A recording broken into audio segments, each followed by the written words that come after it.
The way he talks about this content makes it sound like he used to fucking murder puppies for these videos, which it was never that extreme.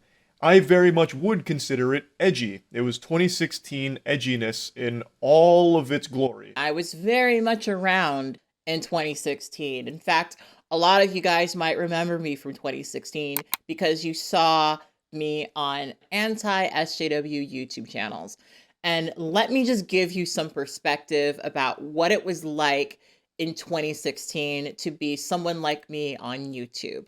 YouTube definitely used to be a significantly more right-leaning platform. Yes, you had left-leaning creators on the platform, but a lot of the larger channels were indeed right-leaning. And there was this kind of air where if somebody did something very, very racist, it was always a joke. It was always satire.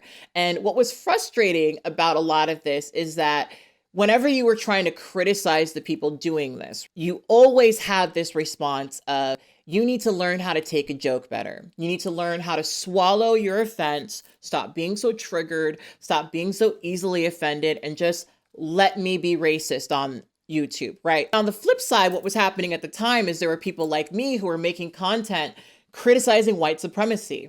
And every time we would say the phrase white people and not say some white people, right? White supremacy and not make a distinction between a white person and a not racist white person, we would be attacked as though we were utilizing slurs akin to the words that we were being told weren't a big deal to get over, to learn how to take a joke better. Call a white person, they fucking crumble. Call me the N-word, you better get thick skin, you better learn how to take a joke. And that was the attitude. That creates a very antagonistic space for people of color. I understand that to a lot of white people, the N-word is just a word and they're saying it because it's shocking and they've been told not to say it. I get that that's the appeal. And I get that when that's your way of looking at it, you may not think of it as racism, right? But what you're actually doing is expressing racism for shock. Therefore, you're expressing racism. I don't understand why it's that complicated to some people. I really don't get it. However, none of your videos came from a place of hate. At least I don't think so. I don't think you were ever a racist or a bigot or anything like that. You used those words for shock humor.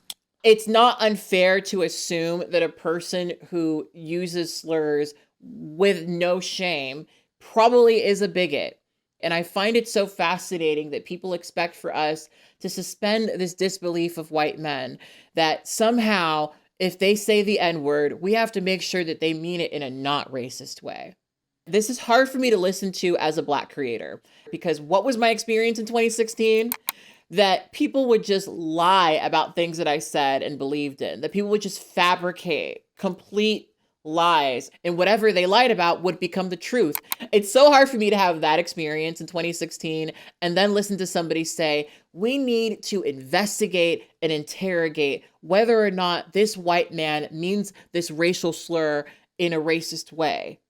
It's still, I think, a little ridiculous to make it seem like it was this big of a deal that it warranted a whole apology video in which he makes it seem like he'll never truly find. It's so weird listening to a white man tell another white man that he didn't have to apologize for using racial slurs. It's bizarre because, like, why do you feel so comfortable? Let's talk about this. Why do you feel so comfortable doing that?